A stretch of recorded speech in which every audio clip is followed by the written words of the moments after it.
Everyone dreams of finding that 100x crypto gem. But if you actually want to have a fighting chance, beyond just buying random coins and praying that one hits, then there's one thing you gotta do: master tokenomics. You see, tokenomics is the key to a crypto project's price performance. And I'd be willing to bet that almost every 100x crypto gem in history has had great tokenomics. That's why in this video, I'm gonna teach you tokenomics from top to bottom. And if you watch the whole thing, I guarantee you'll become a savvier investor. Now, before we begin, I wanna be clear that this video is not sponsored. But at the end of the video, there will be a special offer for those of y'all who want to learn even more about tokenomics. So just a heads up if you wanna stay for that. Anyways, tokenomics at its core comes down to two things: supply and demand. And as you can imagine, that has massive impact on a token's price. Like, even if a project has the best tech, the best marketing, or whatever, that may not translate into great price performance unless it also has solid tokenomics. So to help you understand tokenomics better, let's break it down into two parts: supply side tokenomics and demand side tokenomics. Starting with the supply side. These are factors that control a cryptocurrency's supply. And there's actually three types of supplies out there. But for the purposes of finding 100x gems, we only need to focus on two of them: maximum and circulating supplies. Maximum supply is simple. It just means the maximum amount of coins that can ever exist for a particular project. And circulating supply is the amount of coins that are circulating in the open markets and are readily tradable. You can find these values for most crypto projects on sites like CoinMarketCap or CoinGecko.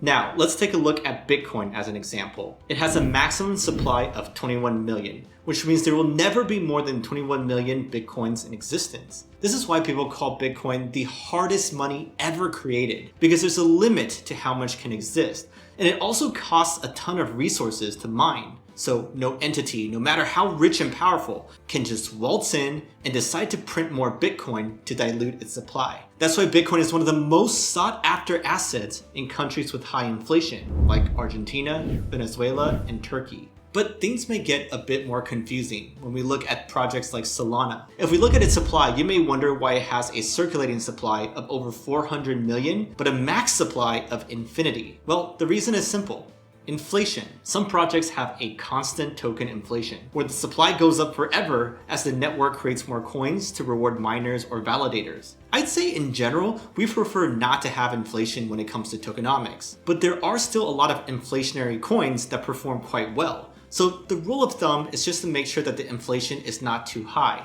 And I'll tell you in a bit how to do that. Anyways, there's also projects with deflation, where tokens are removed from circulation through things like token burns. Take Ethereum, for example. Every time there's a transaction sent to the network, part of the gas fee is burned or removed. So the more people transact on Ethereum, the more the supply is burned. And at some point, ETH can even become net deflationary. Over 3.5 million ETH have been burned since the merge took place. And that may explain why ETH has held up way better than its competitors during this past bear market. Anyways, in general, if we're looking for 100x gems, we want to find projects that have deflationary tokenomics or a maximum supply. Some inflation is okay, but just make sure it's reasonable and not too high. And a quick way to tell if it is reasonable is to take its yearly inflation percentage and convert that to a daily dollar amount. Let's say you calculate that 10,000 XYZ coins are emitted every day due to network inflation. Then you multiply that by the price to get the dollar amount of that daily inflation. And then ask yourself, is it reasonable to believe that there's that amount of demand in the markets to match or exceed that amount of inflation? If so, then it's fine. But if it's way too much, like 100,000 being emitted every day, then that could be a huge red flag. I mean, short-term speculation can overcome a high inflation rate, but long-term, there's just no way. Now, that's all I'm gonna say about a token supply. But another important factor to consider is its market cap, which is defined as circulating supply multiplied by price. If you're looking for coins with 10x or even 100x potential, you need to look for ones with lower market caps. Take BNB, for example. It's the fourth largest cryptocurrency with around a $37 billion market cap. If you're hoping for a 10x gain, then that means BNB would have to reach a market cap of $370 billion, which would put it on par with freaking Walmart. And if you're hoping for a 100x gain, then it would have to reach a 3.7 trillion market cap, which would make it worth more than Apple or Microsoft, the two most valuable companies in the world. So my point here is that is super unreasonable, and hence you have to look at much smaller projects with market caps of under 100 million or even under 50 or 10 million to get the most upside. But of course, those are also super unproven and carry way more risk than the larger cap projects, so just keep that in mind. Now, I just said that we should use market cap to gauge price potential, but there's another surprising component here that matters, and that's the price of the token. If you think about it, the price of the token should have no impact on its performance or upside. It shouldn't matter if it's worth a penny or $1,000, because the amount of tokens out there, aka its circulating supply, affects how much the price can move. But surprisingly, the price of the token does matter because of something called the unit bias. This is the psychological phenomenon that explains why it feels better to own 200,000 Dogecoins rather than 0.26 Bitcoin, even though they're worth the same dollar amount. People like to own a lot of a whole number, and by buying these penny coins, newbies feel like they're getting in early. That's why when we look for 100x gems, a smaller unit price is preferable, assuming all else is equal. Now, there is one more piece of nuance when it comes to market cap, because remember, a project's circulating supply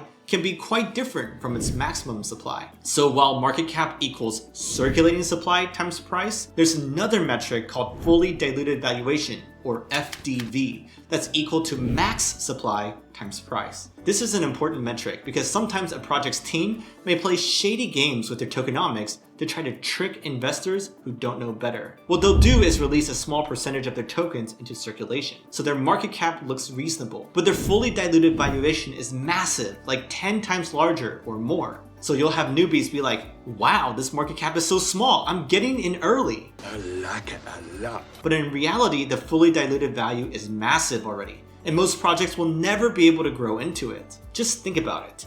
These projects will have to eventually release the rest of their tokens, right? And as they do that, there's a high chance that the token's price will drop. I mean, it is possible for a project to grow into its massive FDV if they have truly great fundamentals, but that's rarely the case. Also, even if they do grow into a large FDV, that could be because the market cap rises due to the supply increasing, but the token price remains the same. One great example of this is the HBAR token from Hedera Hashgraph. Check this out, from their launch until now, the price has stayed roughly the same at around 5 cents, but its market cap went from 93 million to 1.8 billion, a whopping 19x increase. So how is that even possible? Well, it's possible because they released a lot of their tokens along the way. So when you multiply the price by an increasing circulating supply, that gives you a higher market cap without the token price necessarily changing. Anyways, a good rule of thumb here is to look for an FDV of less than 10x a token's current market cap, as that will help you avoid these shady projects playing games with their tokenomics. Now, another important metric to analyze alongside market cap is trading volume, because it can tell us whether a project's market cap is even reliable. Take this extreme case as an example. Say I create my own Kevin coin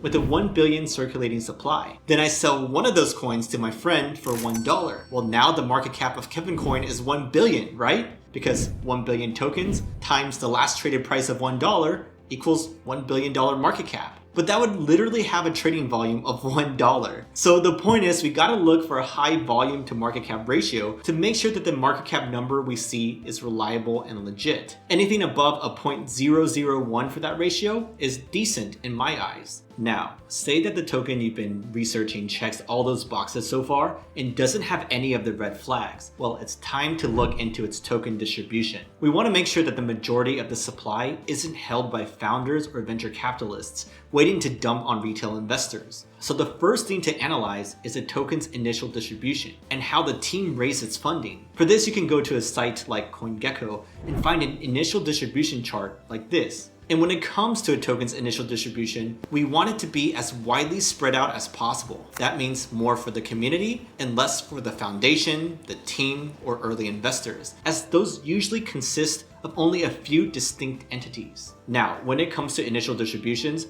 there's a 100% fair launch on the far side of the spectrum. This is where all the tokens are distributed to the users of a protocol, and none are reserved for the founding team. A great example of this is Yearn Finance with their YFI token. And fair launches are of course amazing, but they're not always realistic to demand for every project. So we don't necessarily want to restrict ourselves to only fair launches when we hunt for 100x gems. But on the other side of the spectrum, we have coins with a large percentage allocated to VCs or early investors. And that carries significant risks, so we do want to avoid those. For one, VCs bought their tokens at the cheapest price, oftentimes 100x or even 1000x lower than the open market price. And the bigger percentage they get, the more potential selling pressure in the future, which can keep a cryptocurrency's price down for a long time. This is why you'll want to check the token's vesting schedule, which shows you the amount of team or investor tokens locked up for a predetermined period of time. Vesting makes it so that investors can't sell all their tokens at once, as that would crash the price. So instead, a project's vesting program will periodically release tokens in batches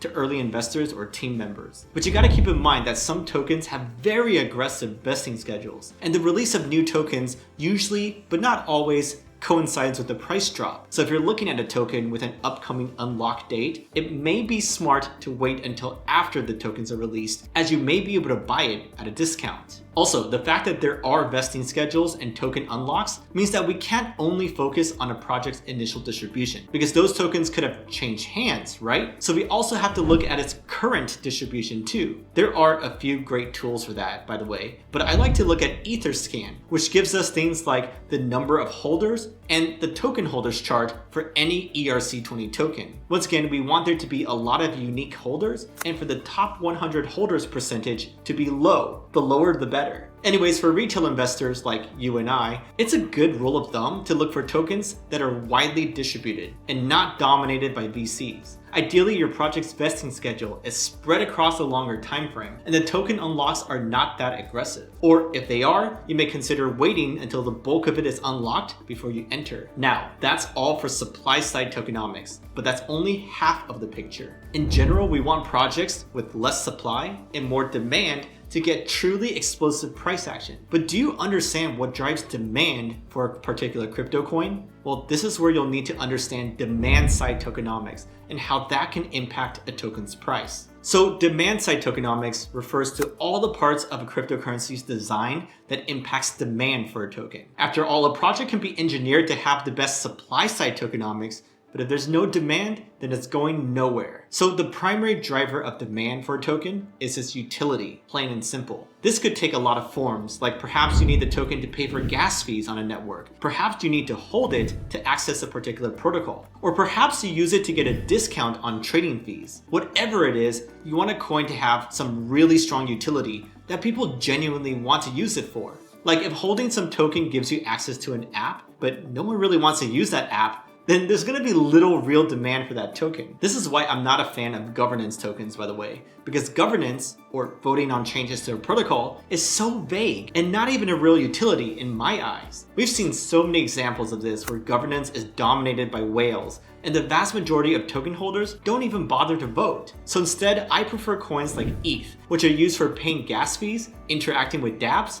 and staking for rewards. Those are strong utilities. And if we're looking for 100x gems, they need to have both utility plus some healthy speculation, as that's the formula for a rocket ship. Now, speaking of staking for rewards, that's another major driver of demand, aka offering direct financial incentives to hold a coin or token. One great example of this is the GMX decentralized exchange with its GMX token. They distribute 30% of the protocol fees to stakers of their token, while the other 70% goes to liquidity providers. This generous profit share incentivizes people to buy and hold their tokens for the long haul. And they're less likely to sell too, as it generates continuous passive income for them. Overall, we want some really juicy financial incentive built into a token's utility, and we want it to be sustainable like GMX's model. That way it won't be like the liquidity mining Ponzi-nomics that we saw across all those DeFi 2.0 projects, where they printed massive amounts of new tokens daily through token inflation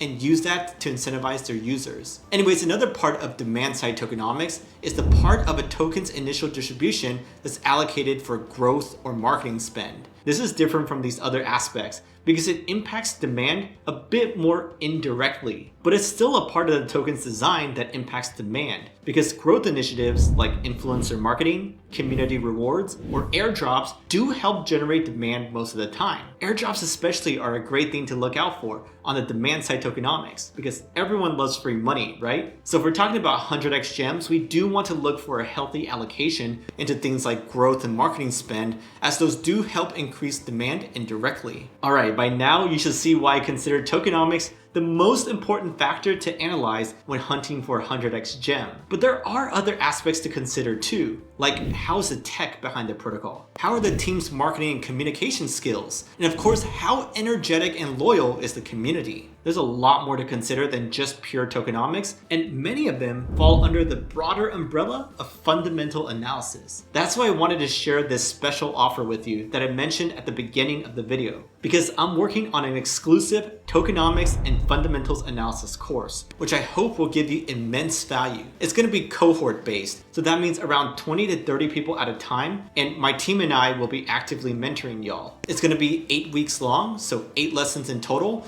and we're going to cover all types of stuff like advanced tokenomics, analyzing narratives, crafting a thesis, and something I call the coincider method. Now, with full disclosure, this course will not be cheap. I'd say fair value is around $2,000, but for the first cohort, I'm thinking about making it closer to $1,000 for those who want to be early adopters and see the value in such a course. I know some people will think that that's way too expensive. And that's okay, I don't want to give you a hard sell, but I know that others will see value in this and how it could quickly become ROI positive for you. Also, it's not only the course lessons that's valuable, you'll also get lifetime access to a Discord community where everyone will share deep analysis of the latest opportunities while following the coincider method. Anyways, there's no guarantees when it comes to profits or gains, but my hope is that the course material will speak for itself and no one will regret signing up. That's why I'm offering a 100% refund and a money-back guarantee within 3 weeks of the course beginning. So if you're interested, just fill out my form in the description below.